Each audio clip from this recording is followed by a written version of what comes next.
आइए हम लोग वचन में जाएंगे और मेरे साथ एक वचन को निकालिए। निर्गमन की पुस्तक को निकालेंगे 33 अध्याय।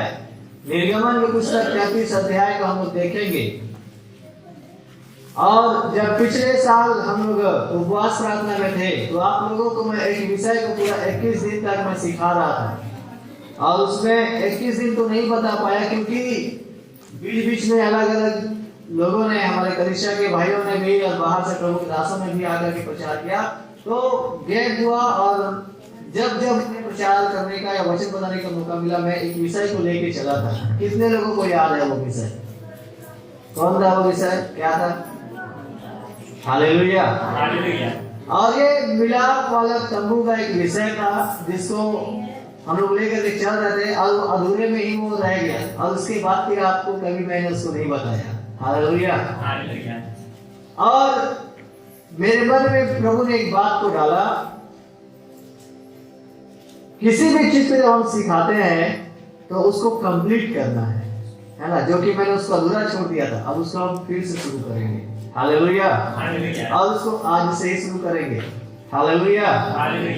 और मिलाप वाला जो तंबू है वो परमेश्वर का निवास स्थान था जहां पर परमेश्वर अपने लोगों से आकर के मिला करता था। हालेलुया। जोर से बोले हालेलुया। 33 अध्याय निर्गमन की पुस्तक और इसके 7 पद से पढ़ेंगे। जिसका निकल जाओ उच्च आवाज से पढ़ेंगे। 7 पद से लेकर के 11 पद। मूसा तंबू को छावनी से बाहर वरन दूर खड़ा कराया करता था और उसको मिलाप वाला तंबू कहता था। हाँ। और जो कोई यहोवा को ढूंढता वह उस मिलाप वाले तंबू के पास छावनी के बाहर था निकल जाता था। जब जब मूसा तंबू के पास जाता तब तब सब लोग उठकर अपने अपने डेरे के द्वार पर खड़े हो जाते और जब तक मूसा उस तंबू में प्रवेश न करता था तब तक उसकी ओर ताकते रहते थे। जब मूसा उस तंबू में प्रवेश करता था तब बादल का खंभा उतर के तंबू के द्वार पर ठहर जाता था और यहोवा मूसा से बातें करने लगता था। और सब लोग जब बादल के खंभे को तंबू के द्वार पर ठहरा देते थे तब उठकर अपने अपने डेरे के द्वार पर से दरबार करते थे। और यहोवा मूसा से इस प्रकार अपने सामने बातें करता था जिस प्रकार कोई अपने भाई से बातें करे। और मूसा तो छावनी में लौट आता था और यहोशुआ के जवान नून का पुत्र और मूसा का सेवक था तंबू में से निकलता। हालेलुया। जोर से बोले हालेलुया।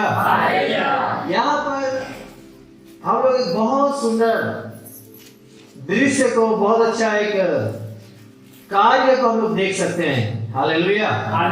मूसा जो है तंबू को छावनी से बाहर वरन दूर खड़ा कराया था। तंबू और छावनी को आपको समझना है। तंबू क्या है और छावनी क्या है? तंबू जो है परमेश्वर का मिलने का स्थान, परमेश्वर को मिलने का स्थान है तंबू। और छावनी जहां पर इजरायली लोग रहा करते थे। हालेलुया। और छावनी क्या है? छावनी जो है वो स्थान है जहां पर इजरायली लोग रहा करते थे। छोटा छोटा वो टेंट बना करके रहा करते थे, है ना। वो लोग तंबू के आसपास वो अपना डेरा डालते थे, उसको लोग छावनी बोलते हैं, है ना। लिखा है मूसा तंबू को छावनी से बाहर वरन दूर खड़ा कराया था और उसको मिलाप वाला तंबू कहा कहता था। और जो कोई यहोवा को ढूंढता था वह उस मिलाप वाले तंबू के पास जो छावनी के बाहर था निकल जाता था। हालेलुया। और कितने लोग ऐसे उस समय में मिलाप वाले तंबू जब परमेश्वर ने मूसा को कहा बनाने के लिए तो परमेश्वर ने मूसा को अपने पास बुलाया मिलाप वाले तंबू को बनाने के लिए। उसको किस तरह से बनाना है, कैसे उसको रहना है। हालेलुया। तंबू को बनाने और उसकी योजना प्रकट करने के लिए परमेश्वर ने मूसा को चुना।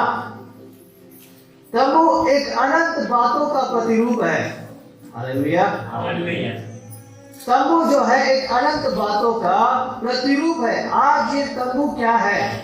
ये तंबू जो है आज के डेट में आपकी जो शरीर है वो परमेश्वर का तंबू है। परमेश्वर उसमें आकर के वास करता है। वो कहता है क्या तुम नहीं जानते तुम्हारी देह पवित्र आत्मा का मंदिर है। हालेलुया।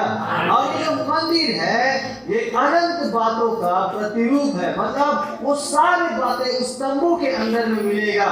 हालेलुया। वो सारे अनंत बातें, अद्भुत बातें, गहरी और भेद की बातें तंबू के अंदर मिलेगा। जो व्यक्ति अपनी आत्मा की गहराई से, हृदय की गहराई से परमेश्वर से प्रार्थना करता है, प्रभु के वचनों को मनन करता है, वो व्यक्ति अनंत बातों को जानने लग जाता है। वो व्यक्ति साधारण नहीं होता है, परंतु व्यक्ति असाधारण बन जाता है। हालेलुया। वो व्यक्ति साधारण नहीं होता है, परंतु वो असाधारण बन जाता है। उसके जीवन से अद्भुत काम होने लग जाता है, उसके जीवन से चिन्ह चमत्कार होने लग जाता है, उनकी प्रार्थनाओं से बड़े बड़े रोग बीमारी चंगे होने लग जाते हैं। जब आप अनंत बात के प्रतिरूप को आप जानने लग जाते हैं ना, परमेश्वर आपके जीवन में अद्भुत कार्य करने लग जाते हैं। हालेलुया। यहाँ पर एक बहुत सुंदर घटना हम देखते हैं, लिखा है 8 पद में, जब मूसा तंबू के पास जाता तब तक सब लोग उठकर अपने डेरे के द्वार पर खड़े हो जाते, और जब तक मूसा उस तंबू में प्रवेश न करता था तब तक उसकी ओर ताकते रहते थे। बहुत सारे इजरायली लोग और बहुत सारे जो लोग थे, वे लोग ताकते रहते थे। हालेलुया। लिखा है जब मूसा तंबू के पास जाता तब तक सब लोग उठकर अपने डेरे के द्वार पर खड़े हो जाते, और जब तक मूसा उस तंबू में प्रवेश न करता था तब तक उसकी ओर ताकते रहते थे। ये आपका तंबू है और बाहर में ये आपका छावनी है और बाहर में तंबू है। हालेलुया। पूरा गोल घेर करके पूरा छावनी डाल के रखे हैं, छोटा छोटा अपना टेंट बना के रखे हुए हैं, छोटा छोटा घर, और बीच में वो तंबू है जिसमें परमेश्वर की सामर्थ उतरती है, जिसमें परमेश्वर की आग उतरता है, और वहां पर मूसा जाता है। हालेलुया। और मूसा जैसे जाने के लिए निकलता है तो सब लोग अपने टेंट से बाहर निकल करके वो द्वार के पास खड़े रहते थे और मूसा की तरफ वो ताकते रहते, देखते रहते थे। हालेलुया। जब तक तब तक सब लोग उठकर अपने डेरे के द्वार पर खड़े जाते, और जब तक मूसा उस तंबू में प्रवेश न करता था तब तक उसकी ओर ताकते रहते थे। हालेलुया। जब मूसा उस तंबू में प्रवेश करता था, यानी कि परमेश्वर के जो स्थान है, निवास स्थान है, वहां पर जब वो प्रवेश करता था तब बादल का खंभा तंबू के उतर के तंबू के द्वार पर ठहर जाता था। हालेलुया।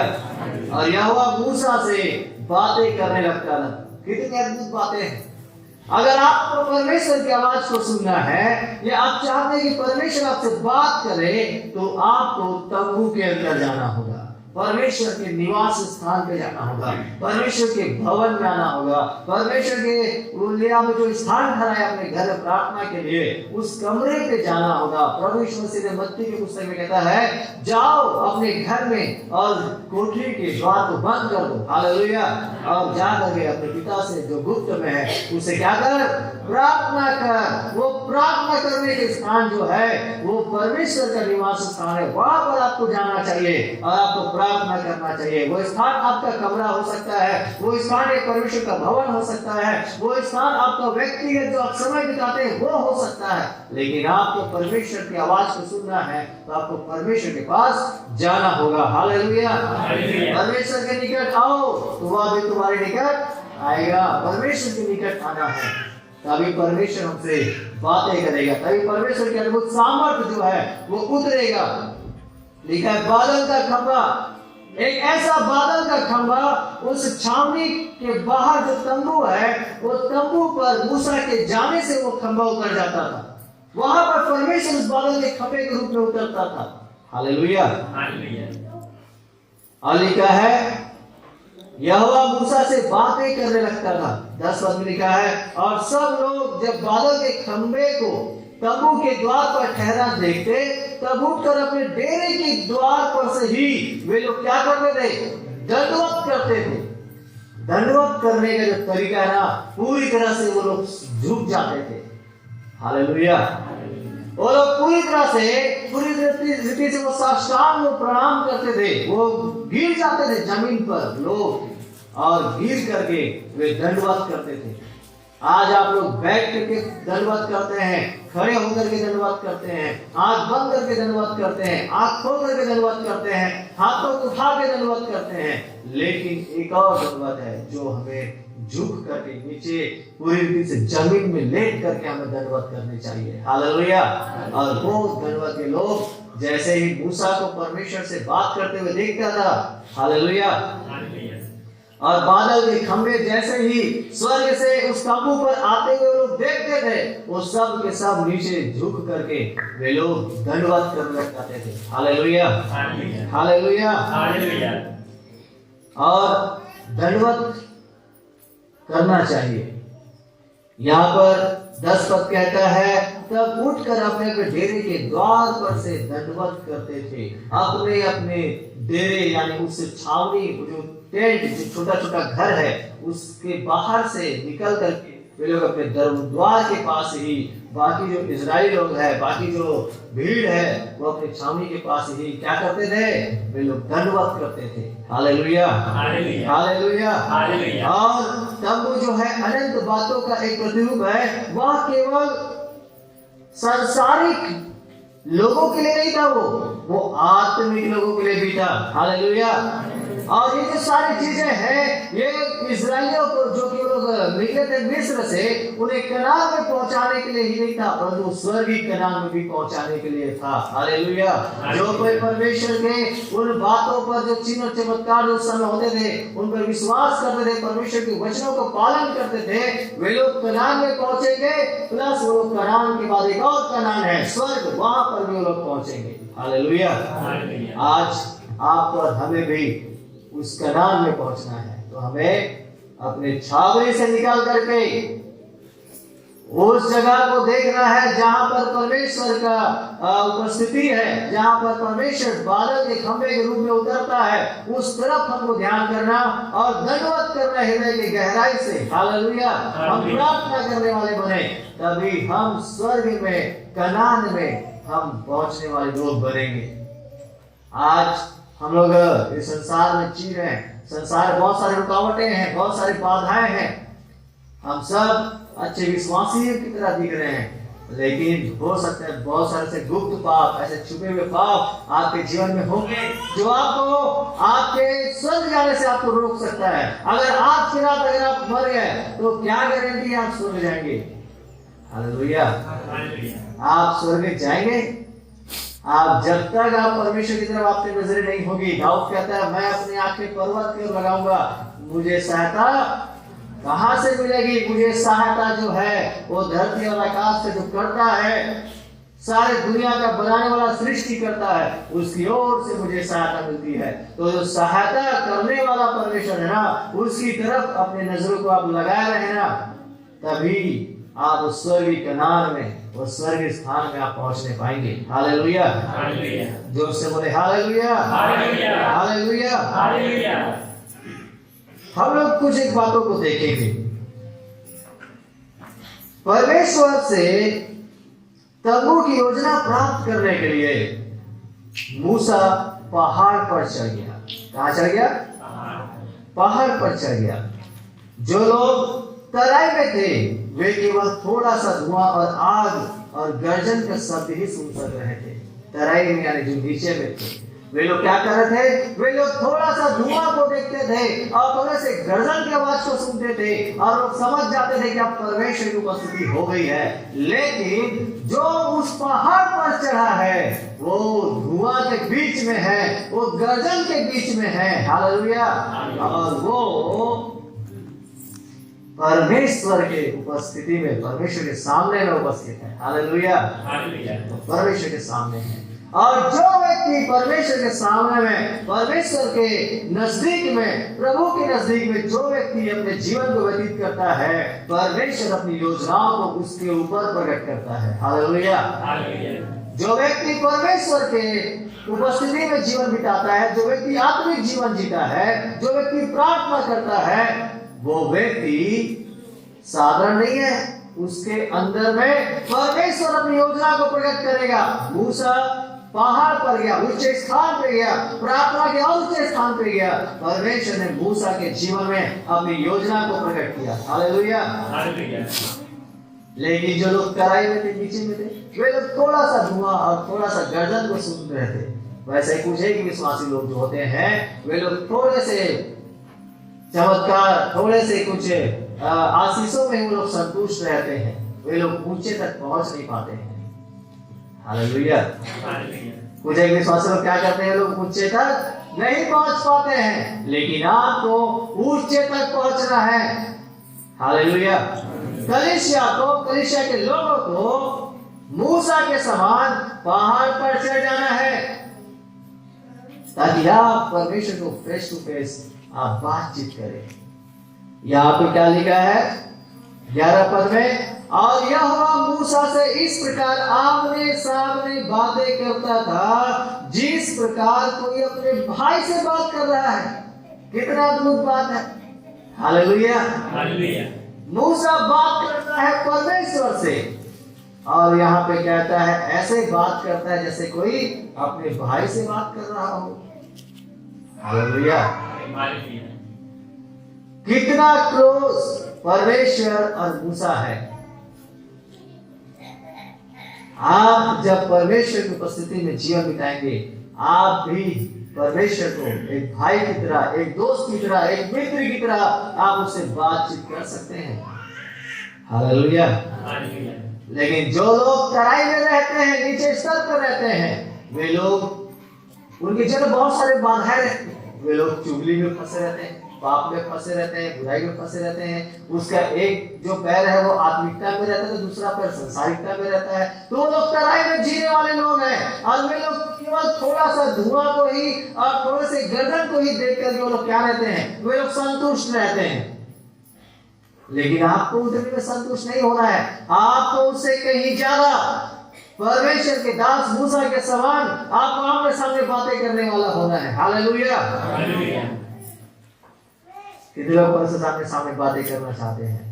बातें करना। हालेलुया। आपके अंदर में परमेश्वर से बात करने के लिए एक जबरदस्त भूख होना चाहिए, एक जबरदस्त प्यास होना चाहिए, एक जबरदस्त लगन होनी चाहिए, आपके अंदर में जलन होना चाहिए। परमेश्वर तू मुझसे बातें कर, प्रभु मेरी उपस्थिति में जीवन गुजारने की मेरी सहायता कर, सारे रुकावटों को, रोकने वाली वस्तुओं को, उठाने वाली पाप को दूर करके वह दौड़ जिससे मुझे दौड़नी है, मैं तुझे देखते हुए प्रभु धीरज से दौड़ूंगा। हालेलुया। वो भूख और प्यास आपके जीवन में बहुत से होनी चाहिए, तभी आप परमेश्वर से आप एक भाई के समान, एक बहन के समान, एक मित्र के समान, एक दोस्त के समान आप क्या कर पाएंगे? बात कर पाएंगे। हालेलुया।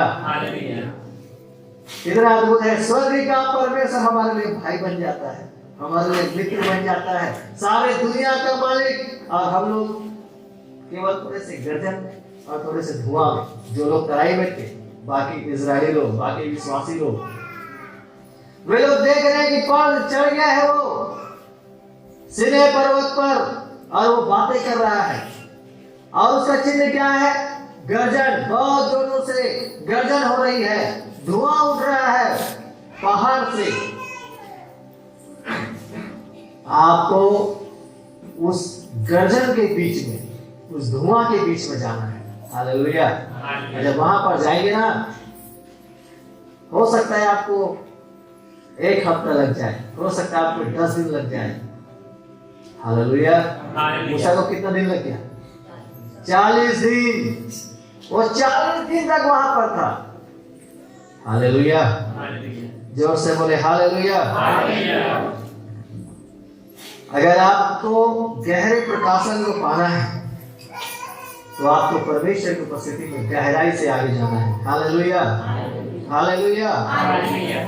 और जितने लोग परमेश्वर के गहरे सामर्थ को, वचन के गहरे प्रकाशन को जो व्यक्ति पाना चाहता है, उसको परमेश्वर की निकटता में उतना ही और अधिक जाना चाहिए, तभी वो व्यक्ति परमेश्वर से अद्भुत प्रकाशन को पा सकेगा, अन्यथा वो नहीं पा सकेगा। हालेलुया। यदि हमें गहरे प्रकाशन चाहिए तो हमें ऊंचे पर जाने के लिए हमेशा तैयार रहना चाहिए। अगर आपको परमेश्वर की सामर्थ को पाना है, अगर आपको परमेश्वर से एक भाई के समान फेस टू फेस बातचीत करने वाला होना है, तो आपको हमेशा ऊंचे पर जाने के लिए तैयार रहना है। ध्यान से सुनिएगा, ऊंचे पर जाने के लिए आपको कोई लिफ्ट का आपको हेल्प नहीं मिलेगा कि आप लिफ्ट में बैठ गए और सीधा ऊंचे पर चढ़ गए। हालेलुया।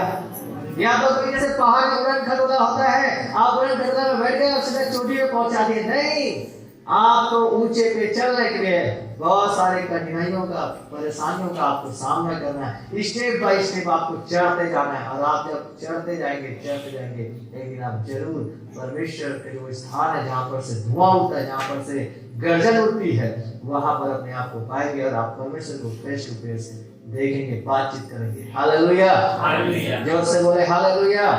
ऊंचे स्थान पर जाने के लिए हर एक विश्वासी को हमेशा तैयार रहना चाहिए।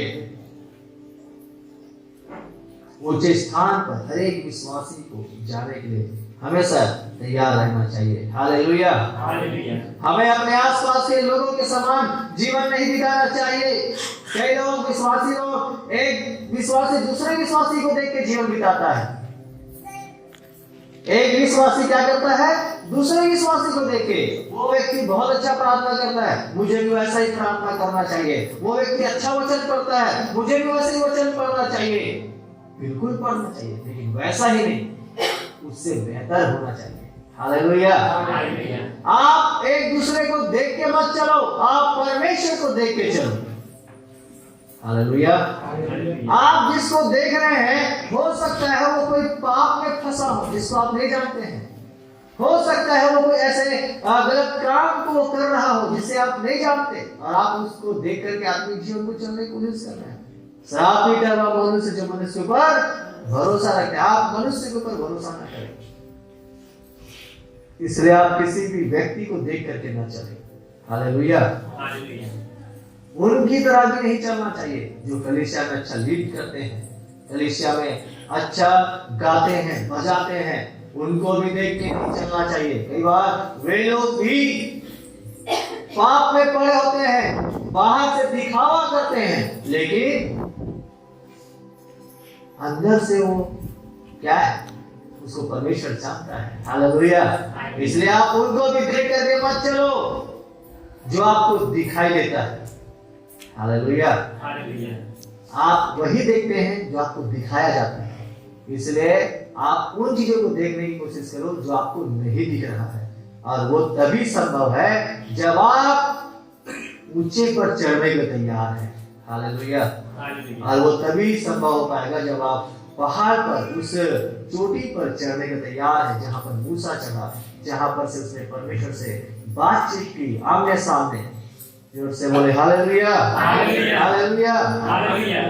यीशु ने अपने साथ रहने के लिए, यीशु मसीह अभी संसार में पैदा हुए, जवान हुआ, सेवकाई में जब उसने आगे बढ़ने का निर्णय लिया, आगे बढ़ा, और अपने सेवकाई में जब वो आगे बढ़े तो उसने सबसे पहले 12 चेलों को उसने चुना। कितने लोगों को? 12 चेलों को चुना। और जब उसने 12 चेलों को चुना, और जब वो एकांत में प्रार्थना करने जाते थे, तो प्रार्थना करने के लिए भी वो सब लोगों को लेकर के जाते थे। 2-3 लोगों को लेके जाते थे। कितने लोगों को? 3 लोगों को। हालेलुया। मत्ती की पुस्तक और उसके 17 अध्याय से 1 पद से आप देखेंगे यीशु मसीह के रूपांतरण के विषय में, तो आप देखेंगे वहां पे 3 लोगों को लेके गया। चेले तो 12 थे, तो 3 को क्यों लेकर के गए? है ना? प्रभु यीशु मसीह भी चेलों के ऊपर में विश्वास उनको नहीं था, ऐसा नहीं है, लेकिन वो कुछ लोगों को अपने साथ जरूर रखता था। Hallelujah, hallelujah. यीशु अपने साथ रूपांतरण के समय में पहाड़ पर जाने के लिए उसने 3 व्यक्ति को चुना, 3 व्यक्ति को लेकर के गए। और पता है यह कौन वो 3 व्यक्ति है? परमेश्वर उसी व्यक्ति को अपने साथ पहाड़ पर बुलाता है, अपने साथ ऊंचे स्थान पर बुलाता है जिसके अंदर में जिज्ञासा है। पतरस के अंदर जिज्ञासा नहीं था, सबसे ज्यादा जिज्ञासा पतरस के अंदर था। जब उसने देखा यीशु मसीह को पानी में चलते हुए, सब लोग डर गए, भूत भूत कर गए, सब लोग डर गए। लेकिन पतरस कहता है, प्रभु अगर तू कहेगा तो मैं भी पानी पे क्या करूंगा, चलूंगा। तू अगर आज्ञा देगा तो मैं भी पानी पे चलूंगा। उसके अंदर जिज्ञासा। प्रभु यीशु मसीह जानते थे यही वो व्यक्ति है, हालेलुया, जिसको मुझे लेकर के चलना है। और जब यीशु मसीह का रूपांतरण हुआ, एक पहाड़ पर गए, तीनों को यीशु मसीह के साथ मिला कर चारों को, है ना। कौन कौन था वो?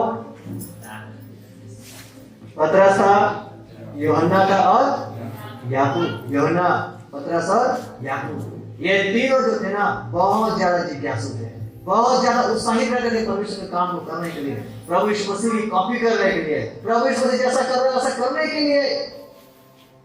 हालेलुया। इसलिए जब प्रभु यीशु मसीह ने कहा मेरा पकड़वाए जाने का समय निकट है, तो पतरस गुस्सा हो गया। कौन है जो मेरे रहते तुम्हें पकड़ लेगा, है ना। हालेलुया। बहुत प्रेम करता था पतरस। तुम्हें कहने का मतलब है पतरस को, यूहन्ना को और याकूब को प्रभु यीशु मसीह पहाड़ पर लेके गए, तो उसके अंदर कुछ बात को देखा होगा, तभी उसको लेकर के गए। वैसे ही जब आप भी कुछ आपके अंदर दिखना चाहिए परमेश्वर को, आपके अंदर वो भूख दिखना चाहिए, आपके अंदर वो जबरदस्त तरीके से परमेश्वर की उपस्थिति में आगे बढ़ने का वो जलन दिखना चाहिए, वो आग दिखना चाहिए। प्रभु यीशु मसीह जिस तरह से यूहन्ना, याकूब और पतरस को पहाड़ पर लेकर के गए, आपको क्यों लेकर ले जाएगा। हालेलुया। वो आपको और हमें भी उस पहाड़ पर लेके जाएगा जहां पर से हम परमेश्वर के सामर्थ्य को देख सकते हैं। पता है एलिया ने कभी प्रभु यीशु मसीह को नहीं देखा है, लेकिन रूपांतरण जब हुआ तो यीशु मसीह को उसने देख लिया। हालेलुया। उसने केवल तोरा में, व्यवस्था की पुस्तक में केवल भविष्यवाणियों को पढ़ा रहा होगा। कौन? एलिया, कि एक उद्धारकर्ता जन्म लेगा, एक कुंवारी जो है बालक उत्पन्न करेगी और उसके द्वारा उद्धार आएगा, वो भी सुना रहा होगा। लेकिन एलिया ने अपने आंखों से देखा उद्धारकर्ता को, यीशु मसीह को, रूपांतरण के समय। हालेलुया। यीशु मसीह ने एलिया को देखा और एलिया ने यीशु मसीह को देखा। पतरस और यूहन्ना और याकूब ने भी कभी एलिया को नहीं देखा था। एलिया के बारे में सिर्फ पढ़े थे और अपने बुजुर्गों से उन्होंने सुना था कि एलिया था एक। हालेलुया। मूसा था एक, है। मूसा को देखा, मूसा और एलिया को देखा। लेकिन पतरस, याकूब और यूहन्ना ने यीशु मसीह के आने से पहले एलिया और मूसा को देखा था क्या? उन्होंने नहीं देखा था। हालेलुया। मेरे कहने का मतलब है यहाँ पे बैठे हुए प्रत्येक जन आप एलिया से मिल सकते हैं, आप लोग मूसा से मिल सकते हैं, पतरस से मिल सकते हैं, पौलुस से मिल सकते हैं। अगर आपके अंदर भूख है ना, प्रभु एक बार मैं पौलुस से मिलना चाहता हूँ। वो कैसे सेवा करता था, इधर मार खा के कैसे सेवा करता था, 2-2 बार मार खाया। आप तो एक ही बार मार खाया प्रभु, 39 कोड़ा, लेकिन पौलुस तो 2 बार 39 2 बार मार खाया। प्रभु किस टाइप का व्यक्ति था, मैं उससे मिलना चाहता हूँ, मैं उससे तेरे बारे में पूछना चाहता हूँ, प्रभु मुझे मिला दे। आज ही आप रैप्चर हो जाएंगे एक दिन के लिए, और प्रभु आपको स्वर्ग लेके जाएगा। ले भैया किससे मिलना है, मिलने इतने सारे प्रभु दास लोग बैठे होंगे वहां पे। हालेलुया। रूपांतरण उसी का होगा जो यीशु मसीह के साथ पहाड़ पे होगा। हालेलुया। आप ऊंचे स्थान पे होगे, आप तो रूपांतरण हो जाएगा। प्रभु का दास है, अब इस दुनिया में नहीं रहे, वो प्रभु के पास चले गए। पास्टर डिलियस दिवाकर, उन्होंने प्रभु से प्रार्थना किया और कहा प्रभु मैं स्वर्ग को देखना चाहता हूँ। हालेलुया। उसने प्रार्थना किया था 1984 में और कहा प्रभु मैं स्वर्ग को देखना चाहता हूँ। प्रभु ने उसकी आत्मा को उसके अंदर से निकाल के ले गया और उस स्वर्ग को घुमाया। हालेलुया। और जब उस स्वर्ग को देख करके जब वापस आया और स्वर्ग के बारे में सबको जब बताने लगे, सब लोग आश्चर्यचकित हो गए। स्वर्ग कितना सुंदर है, स्वर्ग कितना चमकीला है, वहाँ पे सोने की सड़क है और वहाँ पे स्वर्गदूत जो है आना जाना करते हैं। परमेश्वर की महिमा वहाँ दिन और रात होती रहती है, वहाँ दुख नहीं है। हालेलुया। ये सारे बातों को जब बताते हैं तो एक और दुनिया का सबसे विश्वविख्यात प्रभु के दास जिसका नाम है बेनीहीन, वो आज भी जिंदा है, वो डीजे दिनकरों से मिले और पूछते हैं आपका स्वर्ग का अनुभव कैसा रहा। हालेलुया। एक इंटरव्यू होता है दोनों का, है ना। जो बेनीहीन है वो डीजे दिनकरन से इंटरव्यू लेता है, पूछता है आपका स्वर्ग जाने का अनुभव कैसा रहा, आप थोड़ा स्वर्ग के बारे में बताइए। तो फिर वो बताते हैं कि मैं परमेश्वर के लिए बहुत ललाहित था, मेरे जीवन से प्रभु के काम तो बहुत हो रहे थे, लेकिन मैं स्वर्ग को जीते जी देखना चाहता था। प्रभु से यही मैं प्रार्थना करता था कि प्रभु मुझे स्वर्ग को दिखा दे। हालेलुया। और एक दिन परमेश्वर की आत्मा मुझे लेकर के गया स्वर्ग में, और मैंने स्वर्ग में सारे उस सुंदर सुंदर चीजों को, तो सोने के सड़क को देखा, हालेलुया, स्वर्गदूतों को देखा, बहुत सारे बातों को बताता है। कहने का मतलब जिस तरह से हजारों साल पहले मूसा चले गए थे, एलिया चला गया था, यीशु मसीह के आने के बाद पतरस, यूहन्ना और याकूब के अंदर में जबरदस्त जिज्ञासा थी, भूख और प्यास थी। प्रभु यीशु मसीह अपने साथ प्रार्थना करने के लिए पहाड़ पर यूहन्ना, याकूब और पतरस को लेकर के गए। इन्होंने एलिया को मिला, इन्होंने मूसा को मिल लिया।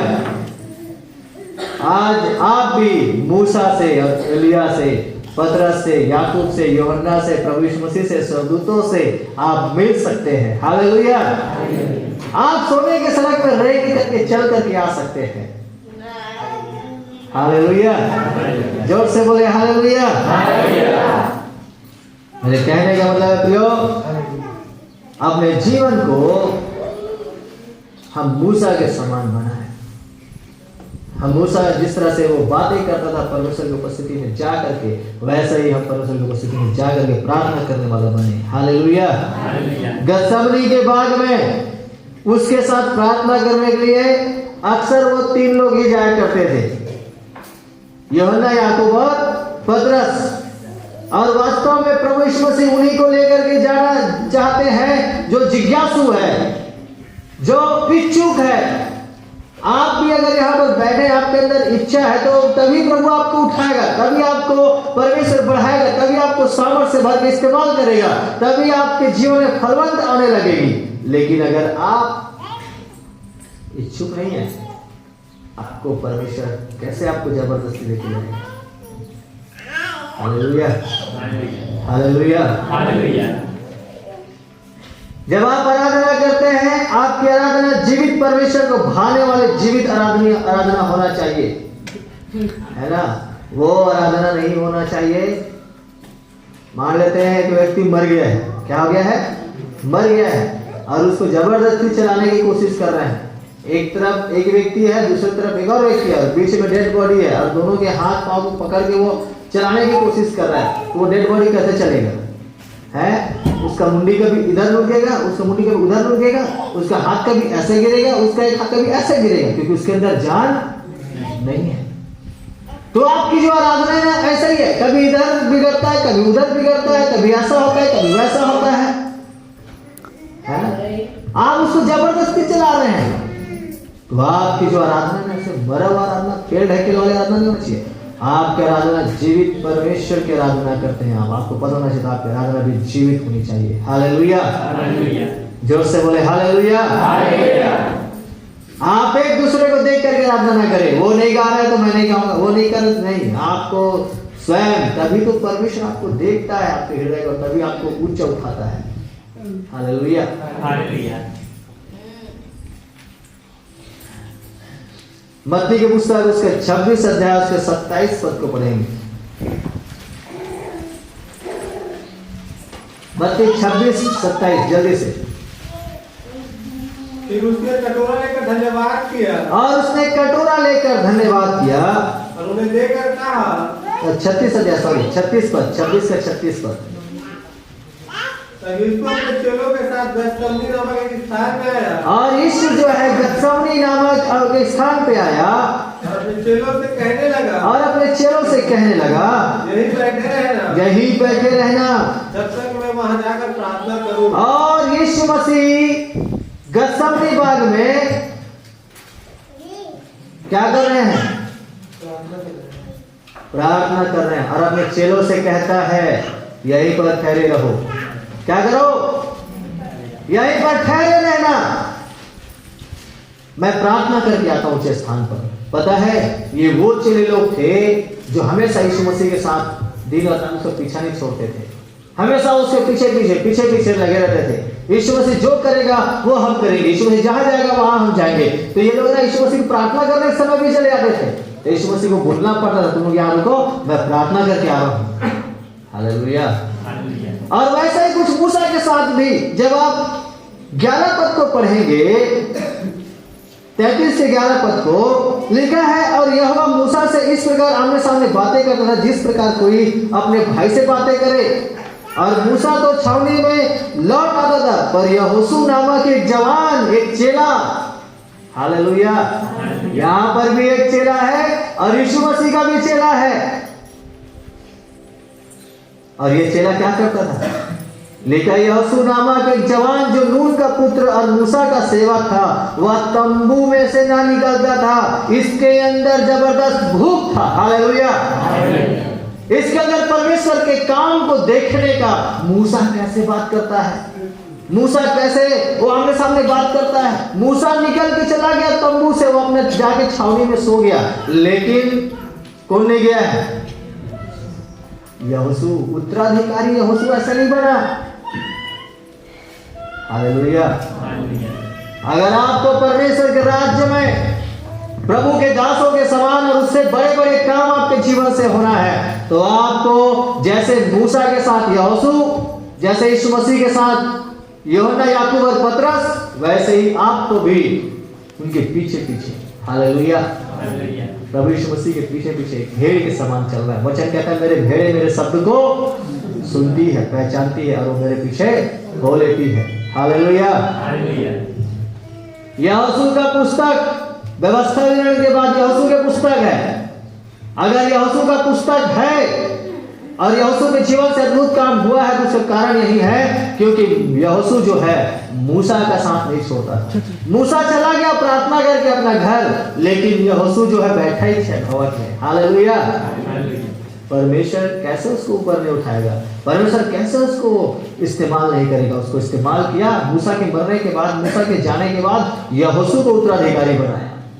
हालेलुया।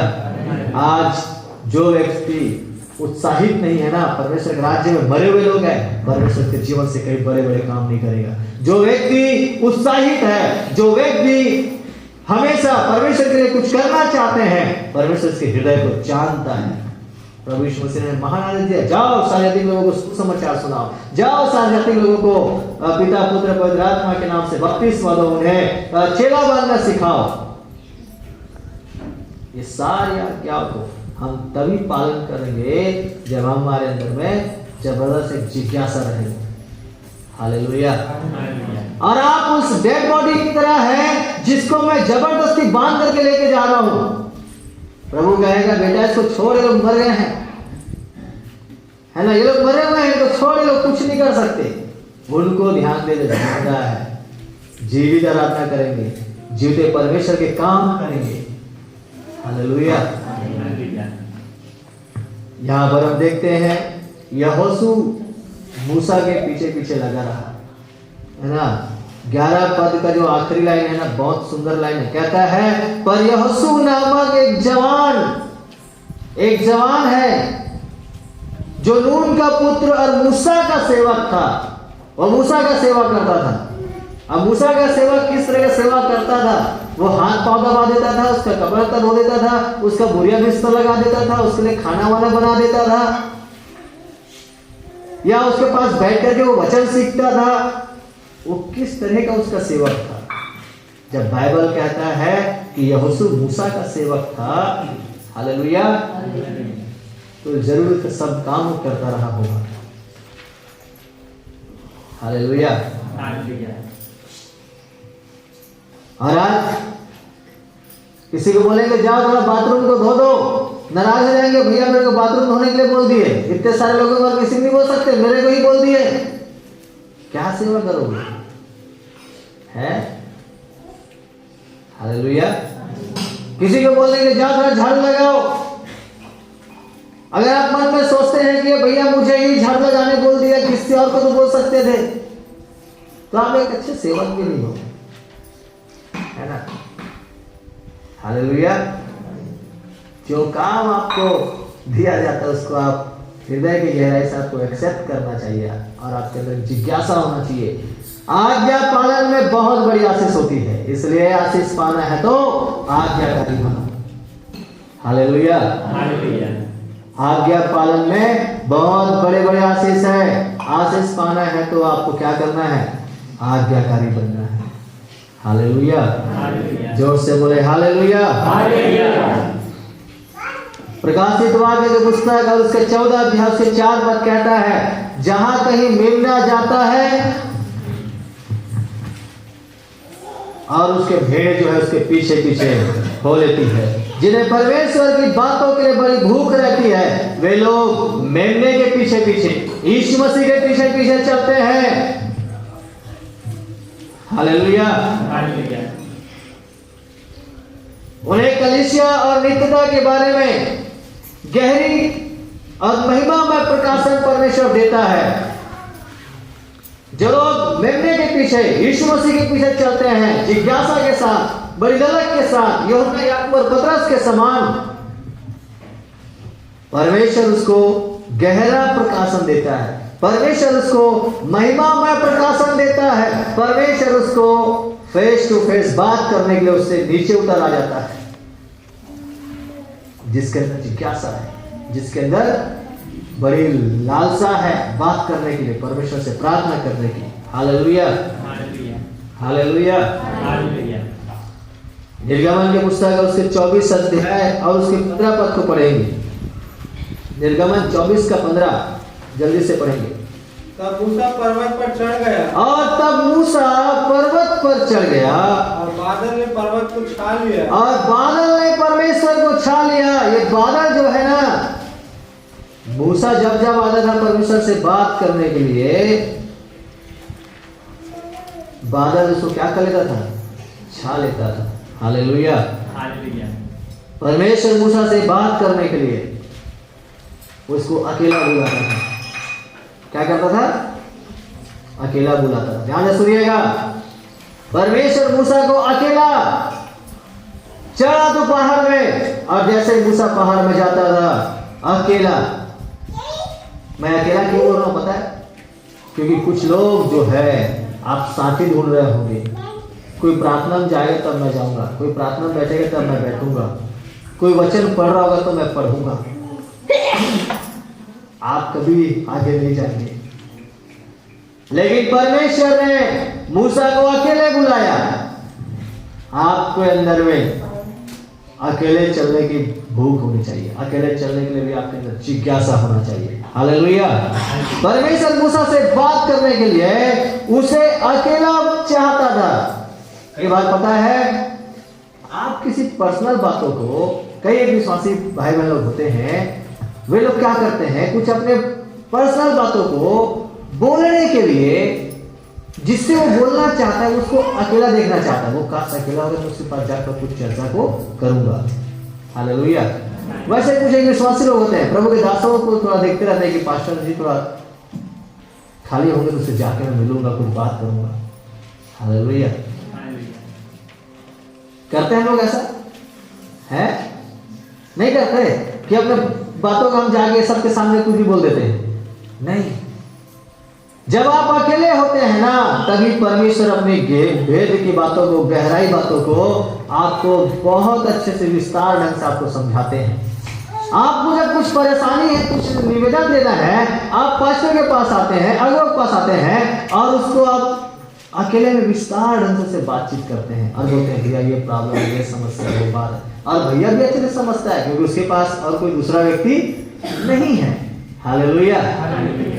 तो मेरे कहने का मतलब है, मूसा को परमेश्वर अकेला चाहता था, इसलिए वो आज भी उन लोगों को अकेला मांगता है जो परमेश्वर की बातों को समझ सके। हालेलुया। जो परमेश्वर के वचन के भेद को समझ सके, ऐसे लोगों को परमेश्वर अकेला बुलाता है। वो 4 लोगों के साथ जाओगे ना, आप लोग वचन को भाजी पाला कर दोगे, नहीं समझ पाओगे। मेरी बात समझ रहे हैं? हालेलुया। जितने लोगों को समझ में आ रहा है जोर से बोले हालेलुया। परमेश्वर आपको अकेला मांगता है, आप अकेला में आओ, एकांत में प्रार्थना करो। यीशु मसीह भी चेलों को बोले तुम लोग यही रहो, मैं प्रार्थना करके आता हूँ। वो प्रार्थना करने के लिए गए। मूसा भी कई बार जाता था पहाड़ में, यहोशू और कुछ चेले जो है हारून लोगों उसके पीछे ही पड़े रहते थे। वो बोलते थे तुम लोग पहाड़ पर रहो, मैं आता हूँ, प्रार्थना करके बातचीत करके। तो परमेश्वर को अकेला व्यक्ति चाहिए। हालेलुया। परमेश्वर मूसा से बात करने के लिए अकेला देखना चाहता था।